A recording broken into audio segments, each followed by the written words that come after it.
Hi folks, Vipin here. I'll be making a video about how the railway budget actually happens. Now, I'll try to keep the video as simple as possible and I'll not get into the technical aspect of this.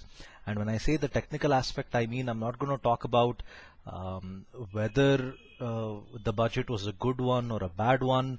That opinion's kept aside, and I'll not even consider the actual way in which the railways in fact makes money, all that. I'll not get into too much of the details. So let me first tell you in fact why the railway budget is done first, and then you have the financial budget, the fiscal budget that actually happens. Now that's a tradition that we've been following ever since the British established the railways in India. Now, apart from tradition, another reason why we actually do that is because the sheer size of the railways itself requires us to have a separate budget for this institution. So you can imagine how gigantic this institution actually is for it to have its own separate budget. Now, yesterday Sadananda Gowda said that there are about 10 lakh plus employees who are hired in the Indian Railways. Now, 10 lakh employees is a lot, and the railways as an institution caters to more than 100 crore people in this country. Because of this vastness of this institution, it's quite sensible to have a separate budget where you go about allotting the necessary resources through this budget. Now, let me tell you how the budget actually gets designed. Okay, so I'll consider this from Bangalore point of view. Since I am from Bangalore, I'm sorry I have to be partial towards my city. So you have a system which is called Management Information System. Now you guys might have studied that in your graduation, and this is where you actually see the importance of Management Information System. Now, when you talk about Management Information System, it refers to how a manager, or in this case a minister, okay, is going to go about getting resources or getting information from the different sources. Now, the different sources here are, for example, the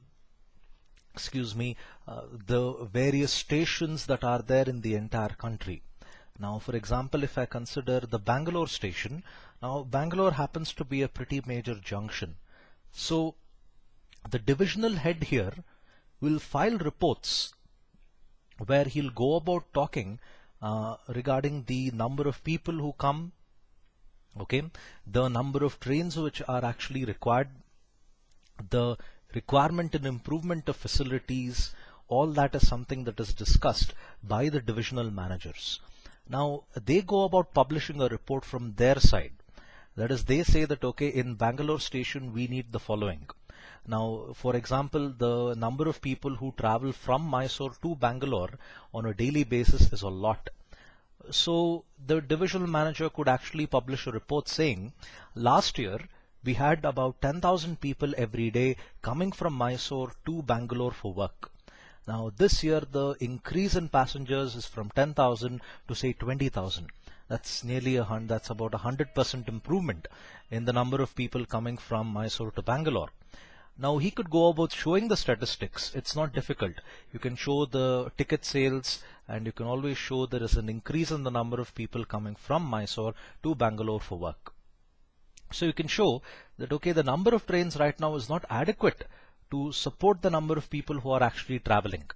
So he could go about requesting add more trains to the Bangalore-Mysore, the trains between Bangalore and Mysore. Now this is something which the divisional guys go about suggesting. Okay, the divisional guys go about suggesting this. Now again, the divisional guys will go about suggesting other things, like for example, the station requires improvement in terms of infrastructure. You will always find that because since the number of people who travel in the railways is a lot, the infrastructure needed for the system is obviously going to be a lot. So by looking at the number of passengers who commute every day, you can always map out what is the infrastructure requirement. Say more senior citizens are traveling, you have differently abled people who are traveling, so we need a mechanism, a ramp for getting their wheelchairs on board. You can also request that, okay, a specialized train or a mechanism where people who are using a wheelchair can actually get on board. By looking at all these things that happen on a daily basis, these guys go about publishing a report to the railway minister. Now, the railway minister has a bit of a challenge. It's not always possible to listen to the demands of all the different station managers, the division managers.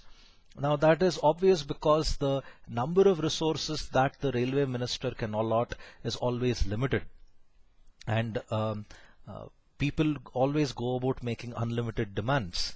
So it's not really possible for the railway minister, anyone, be it Sadananda Gowda or Lalu Prasad Yadav, it's not really possible for any of them to satisfy the requirements of all the railway stations across the country. So this is one thing they could do. They can look at what are the demands they can actually satisfy, which will actually result in a big benefit to the entire country. Now, like for example, the trains increase in the number of trains from Bangalore to Mysore. Now that's going to be a big improvement because it will also give you additional revenue, because more passengers mean, of course, more revenue for the Indian Railways. So that's something they can actually consider. So they could go about looking at things which is actually going to help the economy from a macro point of view. Okay, a macro point of view. This is something which they actually look at.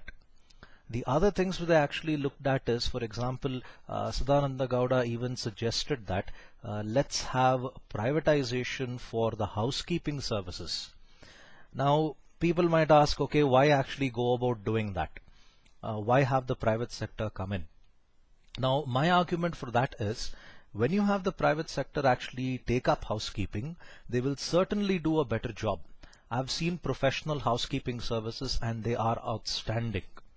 So, if Sadananda Gowda were to take up these services, you will see that the train systems in India are a lot cleaner than what they were before. So that could mean the number of people who are interested to travel in the railways will be a lot more. Many people, including myself, don't like to travel in trains because of the cleanliness factor that comes there. Now, because of this, I and many others are not using the railways. But if they were to be clean, certainly I would also become a customer for the Indian Railways, a passenger on board the Indian Railways. This is how they go about designing that budget. They look at the various sources where you can actually improve your revenue. And in order to go about improving your revenue, actually need to go about making investments. So you add cleanliness there, more people will come. You add security factor, more people will come. In fact, a lot of ladies refuse to travel in the railways because of the lack of security that is there. And I don't blame them. So there is a big market which you are not actually looking at from this. Now, this is what they actually consider. Let's improve the security, more women will come. So when more women actually travel, of course, it means more revenue. This is what they actually look at when they go about designing the budget. The other things that they consider, like for example, Wi-Fi, for example, having a food court in the railway station, all that is going to boost the tourism revenue for this country. You will have a lot of people, techies, foreigners who would be interested to use these benefits like Wi-Fi in the train. Now, when they go about using this, that's going to add to the revenue of the Indian Railways. This is how they go about designing some of these interesting things in the railway budget. So I hope you found this video helpful. If you have any queries regarding this, do let me know. I've tried to keep the video as short as possible because I really don't want to get into the technicals of how the budget works, because that is a bouncer for a lot of people and I don't really want to bore you all with that. So thank you for your time. Have a nice day. Bye.